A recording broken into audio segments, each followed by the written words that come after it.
এখন নামাজ পড়তে গেলে মানুষ সাইন্টিফিক ব্যাখ্যা খোঁজে, রোজা রাখা সাইন্টিফিক ব্যাখ্যা খোঁজে। ব্যাখ্যা থাকতে পারে, আমার জানার দরকার নাই তো। আমাকে আল্লাহ হুকুম করেছেন, এটাই আমার কাজ।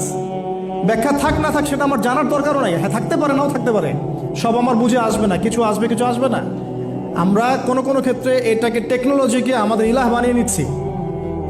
আপনি বিশ্বাস করেন, আমি আল্লাহর কসম করে বলছি, আজকে যদি নাসা বলে যে পৃথিবী থেকে লক্ষ কোটি আলোকবর্ষ দূরে একটা গ্রহের সন্ধান পাওয়া গেছে, ওখানে হুরপড়ি আছে, সোনা দানা আছে, মাটি হচ্ছে মিশকের আম্বরের, এই সেই, মানুষ বিশ্বাস করবে হ্যাঁ এরকম কোনো গ্রহ থাকতে পারে? বিশ্বাস করবে কি না? অনেস্টলি বলেন। আল্লাহ পাক কোরআনে 1400 বছর আগে বলেছেন, তার আগের ধর্মগ্রন্থেও বলেছেন জান্নাত আল্লাহ সৃষ্টি করেছেন। মানুষ বিশ্বাস করে না। নাস্তিকরা বলে, টিটকারি মারে নাস্তিকরা, মৌলবাদীরা, মোল্লারা কি বলে, এই যুগে এগুলো বিশ্বাস করে মানুষ? নাউযুবিল্লাহ। নাসা যদি বলে বহু দূরে একটা গ্রহ আছে বিশাল বড়,